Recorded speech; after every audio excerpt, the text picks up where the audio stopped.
26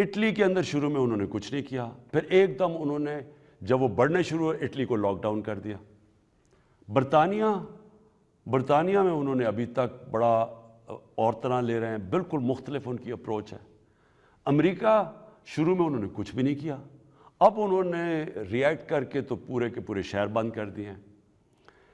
ہم جب یہ سوچ رہے تھے کہ ہمارے جب 20 کیسز ہیں تو ہم بھی شہر بند کریں، یہ بھی ایک سجیشن آئی، لیکن میں آپ سب کو یہ بتانا چاہتا ہوں کہ پاکستان کے وہ حالات نہیں ہیں جو امریکہ کے ہیں یا یورپ کے ہیں۔ ہمارے ملک میں غربت ہے، ہمارے تقریباً 25% لوگ تو بالکل شدید غربت میں ہیں۔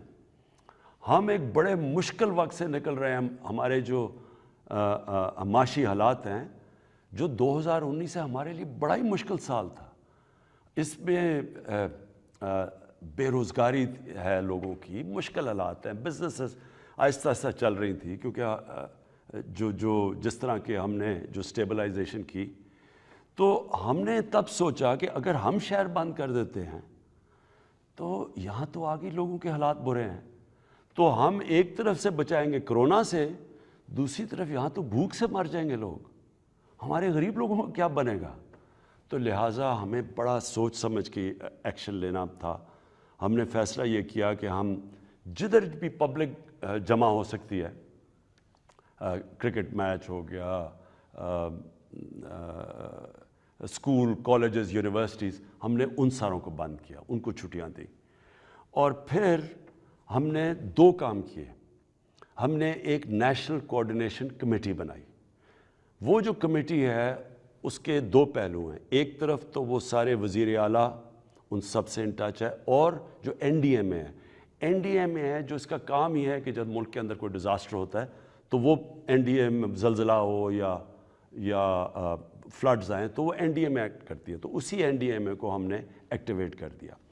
اس این ڈی ایم اے کو ہم نے پیسے دیے، اور ہم نے ان کی یہ ڈیوٹی لگائی کہ وہ دنیا سے جو بھی چیزیں ضرورت ہیں، جس میں فیس ماسک کے پاس تو ہمارے پاس ہیں پاکستان میں کافی، لیکن اصل میں وینٹیلیٹر کا ہم نے ریئلائز کیا کہ اگر یہ بیماری پھیلتی ہے تو یہ جو 4-5% لوگوں کو شدید کرونا کا اٹیک ہوگا، ان کو چاہیے ہوگا وینٹیلیٹرز سانس لینے کے لیے، لہٰذا وہ بھی ہم نے آرڈر کر دیے، اور اس کے اوپر بھی پورا ہم نے این ڈی ایم اے کو لگا دیا۔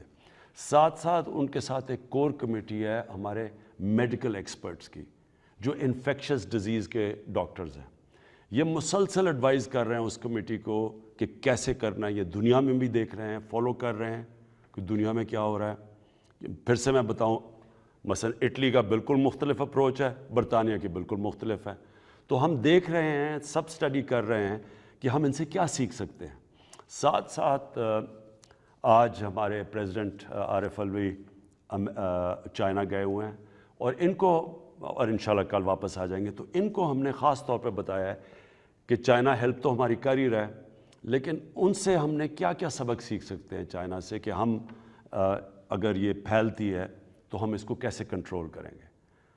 اور آپ سب کے لیے میں یہ کہنا چاہتا ہوں کہ اس وائرس نے پھیلنا ہے، یہ اپنے ذہن میں ڈال لیں، ہم نے کوشش پوری کرنی ہے۔ میں ابھی آپ کو بتاؤں گا کہ گورنمنٹ کیا کر رہی ہے اور آپ نے کیا کرنا ہے، لیکن یہ ذہن میں ڈال لیں کہ یہ جس طرح دنیا میں آپ دیکھ رہے ہیں، ہمارے سے زیادہ بہتر جن کے پاس میڈیکل سسٹمز ہیں، ہاسپٹلز ہیں، ان کے ادارے بھی زیادہ مضبوط ہیں، وہاں تیزی سے پھیل رہی ہے، تو یہ سمجھ جائیں کہ یہاں بھی پھیلے گی، لیکن میں اب آپ کو بتاؤں گا کہ ہم نے کیسے اس کو روکنا کیسے ہے۔ انسان کوشش کر سکتا ہے، تو ہم نے کیا کیا وہ قدم اٹھانے ہیں وہ انشاءاللہ میں آپ کے سامنے رکھوں گا، لیکن پہلی ہم نے کوآرڈینیشن کمیٹی بنائی، اور دوسری ہماری ایک اکنامک کمیٹی ہے۔ اکنامک کمیٹی کا کیا مقصد ہے؟ اکنامک کمیٹی کا مقصد یہ ہے کہ جو بھی اب اس کے نقصانات ہوں گے، مثلا دنیا کے اندر آپ کو پتہ ہے تیل کی قیمتیں گر گئی ہیں، دنیا میں ایکسپورٹس گرنی شروع ہو گئی ہیں، ٹریول انڈسٹری کا برا حال ہو گیا ہے، ایئر لائنز کے اندر مشکلات آ گئی ہیں، تو پاکستان کو بھی مشکلات کا سامنا کرنا پڑے گا۔ اور ہم نے کیا کرنا ہے؟ سب سے پہلے تو ہمارے ایکسپورٹرز کیونکہ بڑی دیر کے بعد پاکستان کی ایکسپورٹس بڑھنی شروع ہوئی تھی. جو پچھلا یہ مارچ کا مہینے میں اور فیبرری کے مہینے میں سب سے تیزی سے ہماری ایکسپورٹس بڑھی تھی. ہماری جو ٹیکسٹائل انڈسٹری ہے وہ اس وقت پوری چل رہی ہے, یعنی فل کیپیسٹی پہ چل رہی ہے, اس کو روزگار لوگوں کو مل رہا ہے. تو جو ہمیں نظر آ رہا ہے ایکسپورٹس کے اوپر افیکٹ آئے گا. دوسرا بزنسز پہ افیکٹ آئے گا, مثلا شادی ہال بند ہیں وغیرہ اور بھی چیزیں ہیں جن کو افیکٹ آئے گا. لہٰذا اس اکنامک کمیٹی کا صرف ایک مقصد ہوگا کہ ہر روز یہ دیکھے گی کہ کون کون سے ایریاز متاثر ہو رہے ہیں اس کی وجہ سے اور ان کی ہم کیسے مدد کر سکتے ہیں. ہم نے آئی ایم ایف سے بھی بات کریں گے کیونکہ وہ بھی ان کی کئی کنڈیشنز ہیں کہ ہم نے ریلیف دینا پڑے گا اپنی انڈسٹری کو, اپنے ایکسپورٹرز کو, تو وہ بھی اس کے اوپر بھی ہم نے پوری نظر رکھی ہوئی ہے. لیکن جو میں خاص طور پہ بات کرنا چاہتا ہوں, یہ کمیٹی یہ دیکھے گی کہ مہنگائی نہ ہو کھانے پینے کی چیزوں پہ. وہ اس لیے ہے کہ مجھے خوف ہے, مجھے خدشہ ہے کہ جس طرح پہلے چینی کے اوپر اور آٹے کے اوپر ذخیرہ اندوزی کر کے مہنگائی کی گئی ہے, ہمیں خوف ہے کہ پھر ابھی کوشش کی جائے گی. میں آج خاص طور پہ آپ ان سب لوگوں کو جو ذخیرہ اندوزی کا سوچ رہے ہیں, میں آپ کو ایک پیغام دینا چاہتا ہوں کہ بڑا برا ہمارا ریئیکشن آپ کے خلاف آئے گا. ہماری جو ریاست ہے پوری آپ کے خلاف کارروائی کرے گی, آپ کے اوپر پورا اس کا ریاست کا آپ کے اوپر پوری کارروائی کر کے اور آپ کو اس کا سزا دی جائے گی جس نے بھی عوام کی تکلیفوں سے پھر فائدہ اٹھانے کی کوشش کی. اب میں کیا چاہتا ہوں, عوام سے کیا چاہتا ہوں؟ میں چاہتا ہوں کہ 5 آپ نے چیزوں کے اوپر نظر رکھنی ہے. یہ ضروری اس لیے ہے کہ یہ جو جنگ ہے, یہ کرونا کی وائرس کی جو جنگ لڑی جا رہی ہے, یہ گورنمنٹ نہیں لڑ سکتی. دنیا میں کوئی گورنمنٹ اکیلی نہیں لڑ رہی. چائنا اگر اس نے کامیابی حاصل کی ہے تو چائنا کی عوام اور گورنمنٹ نے مل کے لڑے, یعنی ایک قوم لڑتی ہے. تو اس لیے یہ قوم, بحیثیت قوم ہم نے یہ جنگ جیتنی ہے. اس لیے آپ نے اس میں پوری طرح ذمہ داری لینی ہے, احتیاط کرنی ہے, ذمہ داری لینی ہے. سب سے پہلی چیز کہ جدھر بھی زیادہ بڑے اجتماع ہیں, آپ نے ان اجتماعوں کو خود دیکھ کے ادھر نہیں جانا. 40 سے زیادہ لوگوں کے اجتماعوں کے اوپر اوائڈ کریں, نہ جائیں. اور دوسری چیز کہ بند کمروں کے اندر جدھر زیادہ لوگ جمع ہوتے ہیں وہ زیادہ وہاں وائرس پھیلنے کا خطرہ ہے, اس لیے ادھر بھی نہ, اس کو بھی اوائڈ کریں. دوسری چیز ہاتھ ملانا. اب یہ وائرس جو ساری دنیا میں دیکھا جا رہا ہے کہ سب سے تیزی سے ہاتھ ملانے سے پھیلتی ہے, کیونکہ جن لوگوں کو وائرس ہوئی ہو ان کے ہاتھ منہ سے لگتے ہیں, ان کے ہاتھ کے اوپر وائرس آ جاتی ہے. جب وہ ہاتھ ملاتے ہیں تو وہ ٹرانسمٹ ہوتی ہے, اور پھر جو ہاتھ ملاتا ہے وائرس کیے ہوئے ہاتھ سے, تو وہ جب اپنی آنکھوں پہ, ناک پہ اور منہ پہ لگاتا ہے تب وائرس پھیلتی ہے. اس لیے ہاتھ نہیں ملانے, اور ہاتھ کو زیادہ تر دھونا ہے صابن سے اچھی طرح. ویسے بھی ہمارا ایمان ہمیں کہتا ہے, ہمارے نبی صلی اللہ علیہ وسلم کہتے ہیں کہ آدھا ایمان صفائی ہے, تو صفائی کے اوپر زور دینا ہے. تیسری چیز کہ بیرون ملک سے جو لوگ آتے ہیں, خاص طور پہ جب ہمارے پاکستانی آتے ہیں, تو خود احتیاط کرنی ہے. انہوں نے بھی احتیاط کرنی ہے جو باہر سے آئے, اپنے آپ کو تھوڑی دیر اکیلا رکھیں, کیونکہ جتنی بھی وائرس آ رہی ہے باہر سے آ رہی ہے.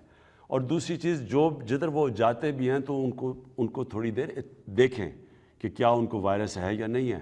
2 ہفتے میں واضح ہو جائے گا کہ ان کو وائرس ہے یا نہیں. تو انہوں نے بیرون ملک سے جو لوگ آتے ہیں ادھر احتیاط کرنی ہے. چوتھی چیز, اگر آپ کو زکام ہو جائے, کھانسی ہو جائے, اس کا یہ نہیں مطلب کہ آپ کو کرونا ہو گئی ہے. اور خدا کے واسطے سارے تھوڑی سی چیز کے اوپر ٹیسٹ کرانے نہ چلے جائیں, کیونکہ امریکہ جیسے ملک میں بھی ان کے پاس اتنے وسائل, سب سے دنیا کا امیر ملک ہے, اس کے باوجود ان کے پاس وسائل نہیں ہیں کہ جو آئے اس کے ٹیسٹ کر لیں کرونا کے. اس لیے صرف اس کا ہوگا یہ, اگر سارے جب بھی کھانسی ہو, زکام ہو, سارے بھاگے جائیں ہاسپٹل ٹیسٹ کروانے کے لیے. ہاسپٹلس کے پاس کہیں بھی دنیا میں اتنی ایکوپمنٹ ہے ہی نہیں کہ آپ کے ٹیسٹ کر سکیں. تو جس طرح میں نے کہا کہ 90% جن لوگوں کو کرونا ہوتا ہے وہ تو تھوڑی سمٹمز کے بعد ٹھیک ہو جاتے ہیں, تو زیادہ بہتر ہے کہ آپ خود گھر میں رہیں اور دیکھیں اور اپنے آپ کو فالو کریں اور تھوڑا سا ریسٹ کریں، اور زیادہ تر لوگ ٹھیک ہو جاتے ہیں۔ صرف جن لوگوں کو شدت اختیار کر جائے، اور وہ پھر سے میں کہتا ہوں یا وہ لوگ بیمار ہوتے ہیں یا وہ ان کی عمر زیادہ ہوتی ہے، ان کو صرف ہاسپٹل جانا چاہیے۔ یہ جو آخر میں یہ جو جدھر آج ہم ہیں، آپ نے سب سے پہلے گھبرانا نہیں ہے۔ ہم مسلمان ہیں، ہمارا یہ ایمان ہے کہ زندگی موت اللہ کے ہاتھ میں ہے، لیکن ہمارے نبی صلی اللہ علیہ وسلم واضح طور پہ کہتے ہیں کہ احتیاط کرو، کہ اگر آپ نے آپ کا اونٹ اگر آپ کو ڈر ہے کہ بھاگ نہ جائے تو اللہ سے دعا کرنے سے پہلے اس کو باندھو، احتیاط کرو۔ سب کے لیے ضروری ہے کہ آپ اس کے لیے احتیاط کریں، گھبرانے کی کوئی ضرورت نہیں ہے۔ باحثیت قوم ہم اس کا مقابلہ کریں گے اور انشاءاللہ ہم یہ جنگ جیتیں گے۔ میں آج اپنے جو ہیلتھ ورکرز ہیں، جو ڈاکٹرز ہیں، جو نرسز ہیں، جو ہاسپٹلز میں کام کرتے ہیں، میں خاص طور پہ آج آپ کو پیغام دینا چاہتا ہوں کہ آپ نے ایک جہاد لڑنی ہے۔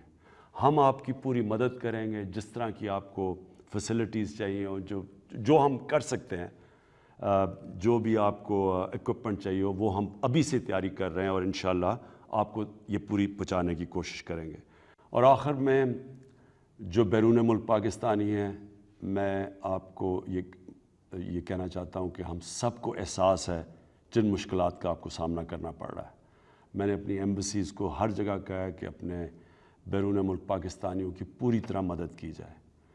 مجھے خاص طور پہ یہ بھی احساس ہے کہ جو ہمارے اسٹوڈنٹس ووہان سٹی کے اندر چائنا میں پھنسے ہوئے ہیں، مجھے پتہ ہے کہ کس طرح کی مشکلات کا آپ کو بھی سامنا کرنا پڑا، اور خاص طور پہ جو آپ کے والدین ہیں، جو جس طرح ان کو ایک مشکل وقت سے گزرنا پڑا۔ لیکن خوشخبری یہ ہے کہ چائنا نے اب مکمل طور پہ تقریباً قابو پا چکے ہیں، وہاں نیچے جا رہی ہیں، بلکہ دنیا میں اوپر جا رہی ہیں کرونا کے کیسز، چائنا میں اب نیچے آ رہی ہیں۔ تو انشاءاللہ زیادہ دیر نہیں آپ کو صبر کرنا پڑے گا۔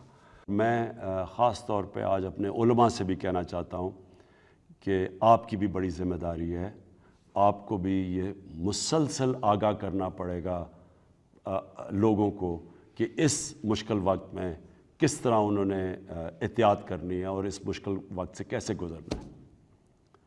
پاکستان پائندہ باد۔